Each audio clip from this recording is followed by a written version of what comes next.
FM 89.1, Radio Universidad. Pero bueno, vamos a hablar con José María Malvido, que es jefe de la unidad de infectología del Hospital Alberto Balestrini, es docente de la carrera de medicina de la Universidad Nacional de La Matanza y es uno de los autores de Detrás de los Barbijos, que se va a presentar, como decíamos, en la Biblioteca Nacional el próximo viernes 18 de marzo a las 7 de la tarde, y es a beneficio del Hospital Balestrini. ¿Qué tal, doctor? ¿Cómo le va?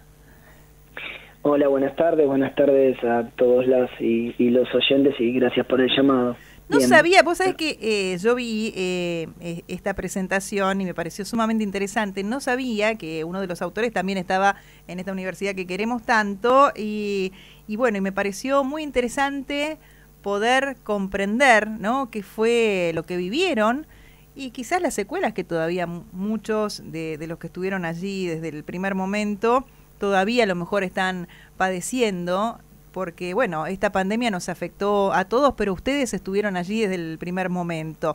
Contame un poco, José María, ¿qué es Detrás de los Barbijos? ¿Qué historias vamos a encontrar allí o qué es lo que vamos a encontrar en este libro? Bueno, sí, te cuento que Eugenia Traverso Bior también es docente de la Universidad de La Matanza y en mi caso yo además hago hace mucho tiempo radio, así que suelo espiarles ahí las instalaciones. Así que Detrás de los Barbijos es una transformación, digo yo, ¿no?, en algo inédito para todos y algo que surgió en estas fechas. Estamos por cumplir el 20 de marzo el aniversario de cuando se dictó el ASPO, pero en realidad entre el 18 y el 19 ya toda esta situación estaba, así que estamos en esa revisión. Y bueno, cuando empezó la pandemia, nosotros en el Hospital Balestrini empezamos antes de cualquier disposición que se den de aislamiento, porque somos un hospital cercano al aeropuerto de Ezeiza, sí. Por lo cual empezamos a recibir los primeros casos derivados por medicina de frontera del aeropuerto y bueno, el entrenamiento y todo lo que veíamos de Europa empezó a hacerse cada vez más cercano. Y cuando todo esto comenzó, a través de Julio Leiva, periodista él en este caso de Filo News y ahora de Vorterix, que empezaban a llamarnos como contactos, o sea, como los primeros que teníamos los primeros casos. Ahí surgió la idea de que esto iba a ser algo inédito y que si escribíamos día a día nos iba a quedar para después poder tener memoria. No sabíamos en ese momento lo que iba a hacer. Empecé escribiendo un Word de X cantidad de caracteres por día para Filo News. Eso luego se transformó con las fotos de Eugenia Traverso en un Instagram, y luego se sumó una periodista que también en el medio de esta pandemia nos iba haciendo el seguimiento para Revista Anfibia, que es Celeste del Bianco.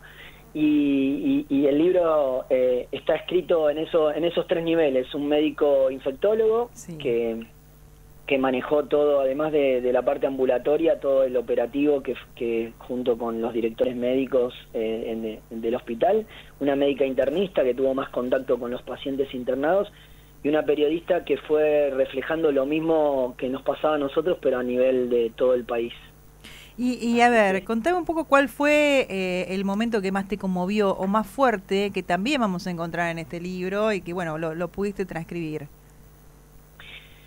Mirá, te cuento que para nosotros ahora empieza, vos hablabas de las secuelas, ¿no? Sí. Ahora empieza con el tiempo y con la distancia a ser quizás más fuerte que lo que fue en ese momento, ¿no? En ese momento todo fue adrenalina. Claro, acción. Había, ¿no?, que había que salvar gente, había que estar.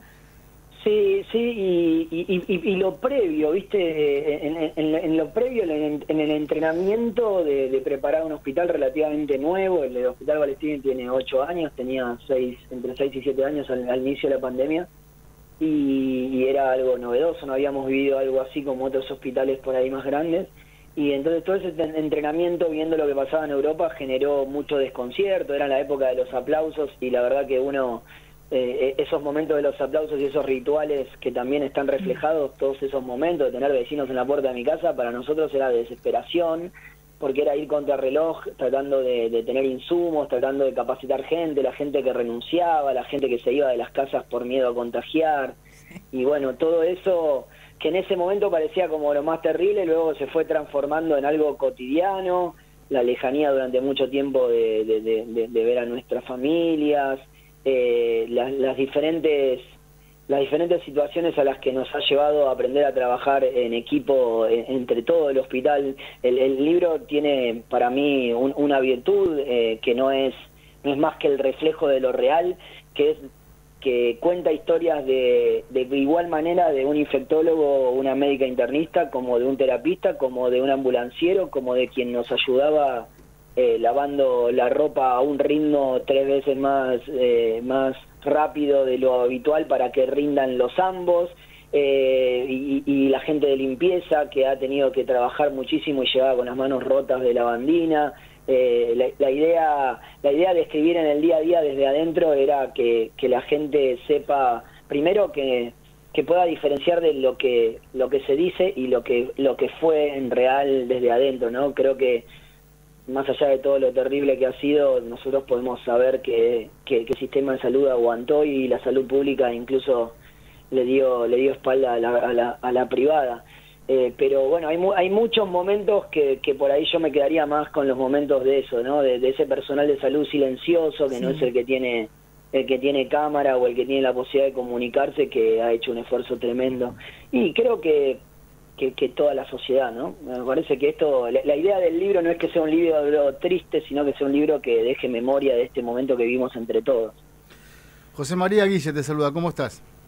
Hola, ¿cómo te va? Buenas tardes. Bueno, felicitaciones por el libro, ¿no? Porque primero que no es fácil escribir un libro y mucho menos cuando contás historias seguramente muy desgarradoras, como las que vamos a encontrarnos ahí. ¿Cómo interpretan ustedes esto de el ser humano que pasó del aplauso al mes en muchos lugares que no los dejaran entrar a los edificios porque tenían miedo del contagio? Mirá, yo tengo muy claro que así como yo soy parte de la Secretaría de Comunicaciones de SAD y todo de la Sociedad Argentina de Infectología, toda la pandemia dimos una lucha comunicacional, además digamos, de lo que hacíamos en el día a día, ¿no? Una lucha, digo, en el sentido de teníamos que ir en contra de lo que se iba diciendo. Si vos te fijás y ponés en una línea de tiempo, los aplausos eran en el momento en donde los médicos extenuados eran los de Europa. Fueron vinculados con el momento de cuando se empezó a ver, ojo que esto viene para acá y esto es algo que es en serio y es complicado. Y esos aplausos además coincidían con esa cuestión, ¿no? Que nosotros yo tenía, no sé, farmacéuticas llorando porque hacían cálculos y no le daban los insumos, y los insumos después llegaron a tiempo y todo, pero en ese momento de los aplausos nosotros estábamos con una ansiedad tremenda, mirándonos en los pasillos, todos con todo preparado, pero no venía lo de Europa, eso vino después. Claro. Y vino cuando vos decís esta situación, cuando la gente ya empezaba como a cansarse e incluso a tener algún tipo de repudio. Tristemente debo decirlo, y como docente de la universidad también se lo hacemos saber a los alumnos, que nosotros tenemos una profesión que estamos muy acostumbrados a un trato despectivo. Y en ese contexto siempre trabajamos, obviamente que era un mimo el aplauso, pero ya te digo, estábamos más preparados para lo segundo que pasó y para la infectadura y para todas esas cosas hostiles, que para el reconocimiento. El reconocimiento emocionaba. De todas maneras, yo creo que todo va decantando, y hoy por hoy la gente puede mirar con el tiempo, por más que haya dejado estas secuelas socioeconómicas, ¿no? Me parece que la gente puede ver que hay muchas cosas de las cuales se discutió que había una verdad. Lo que muestra eso es la tercera ola de la pandemia, donde mucha gente contagiada y poca gente internada, y eso producto de las vacunas, y me parece que ahí se acabó la discusión con la evidencia. Esa es mi segunda y última pregunta. ¿Qué les causa a ustedes cuando escuchan hablar a los antivacunas, por ejemplo?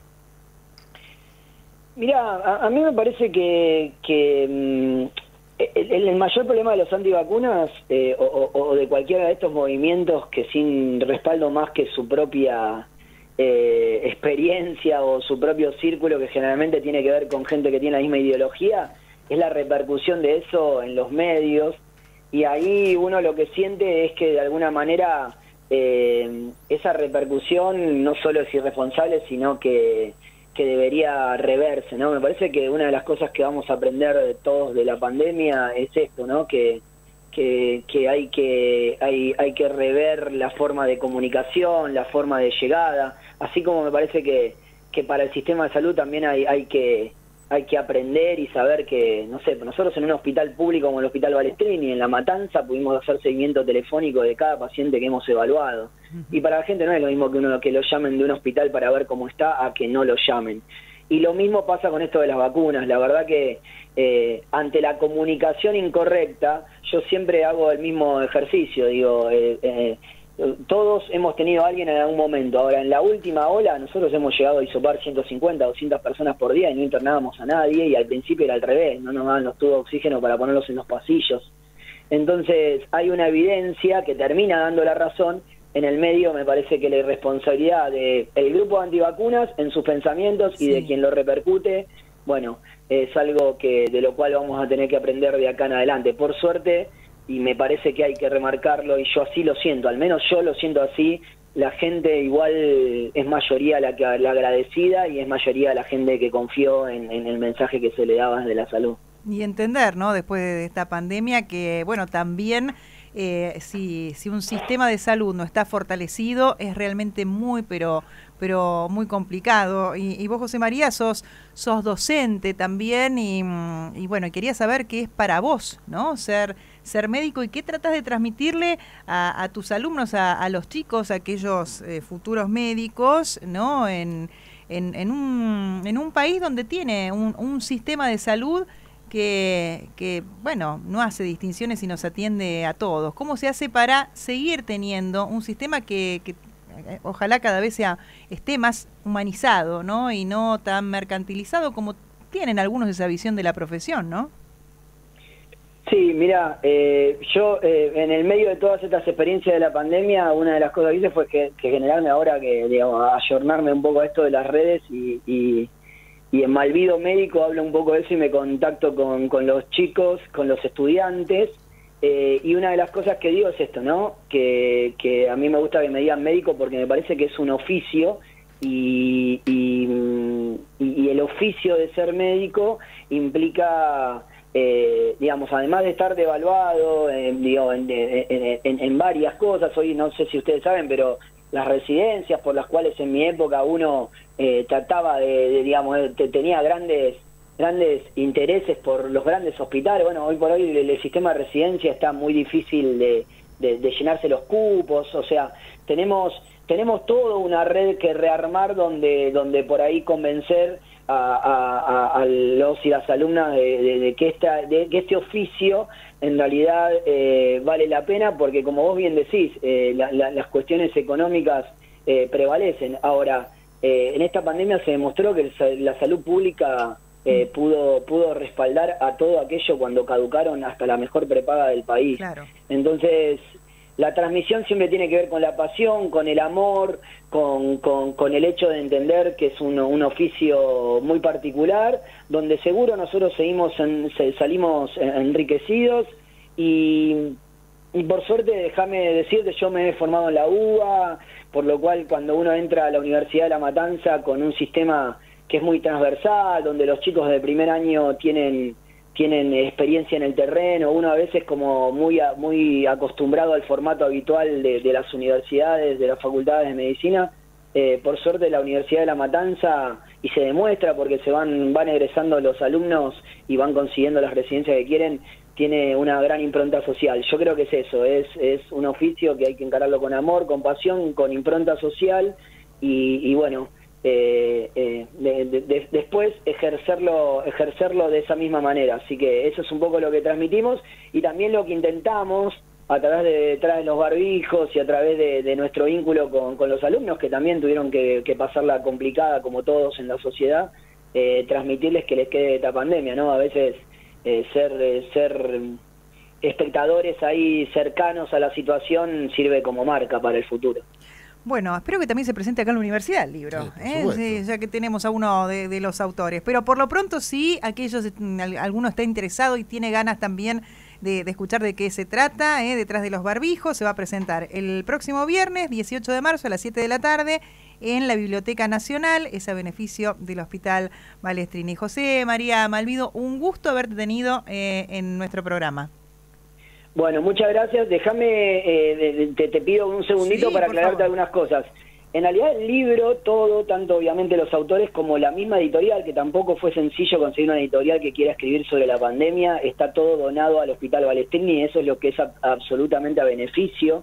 Digamos, todo lo que se recauda del libro vuelve a los pacientes y eso es simbólico también, así que me interesaba por ahí remarcarlo. ¿Y dónde se puede conseguir? ¿Hay un lugar donde se pueda conseguir? Sí, en las librerías está, en algunas librerías es a pedido, en algunas está, en Cúspide, por ejemplo, en la cadena Cúspide, y en muchas librerías están, y si no, en la web de Editorial Marea, y obviamente en las presentaciones. Hemos hecho una en Radio Nacional en diciembre, hemos hecho ahora la de la Biblioteca Nacional por el aniversario del ASPO, y obviamente nos queda la local, que como vos bien decís, esperamos hacerla en el Hospital Balestrini o en la Universidad de La Matanza, en alguna de nuestras sedes más locales. Así que lo que pasa que, bueno, con el asunto de que estamos volviendo a la presencialidad, estamos siendo cuidadosos con eso, pero sí, seguramente ya haremos nuestra presentación local. Bueno, José María, un gusto y felicitaciones, un abrazo para todos los que estuvieron ahí y buenísimo este testimonio que queda ahora plasmado en un libro para no perder, ¿no?, la memoria y entender, ¿no?, la importancia de políticas públicas que tengan y que sigan sosteniendo un sistema de salud como el que tenemos. Un abrazo grande y muchísimas gracias. Muchas gracias a todos ustedes, a los y las oyentes, y gracias a todos por el esfuerzo, lo hemos hecho entre todos y a seguir cuidándose. Gracias. Ahí está, José María Malvido, jefe de la Unidad de Infectología del Hospital Alberto Balestrini, docente aquí de la carrera de Medicina de la Universidad Nacional de La Matanza, es uno de los autores de este libro, Detrás de los barbijos, que reiteramos, se va a presentar nuevamente aquí en la Biblioteca Nacional el próximo 18 de marzo a las 7 de la tarde a beneficio del Hospital Balestrini. Y si no, también lo buscás, que todo lo que se recaude por este libro, ya sabes a dónde va. Sí. Es a nosotros. Para una buena causa. Vuelve, todo vuelve. Desde la Universidad Nacional de La Matanza, Radio Universidad FM 89.1. Siempre cerca.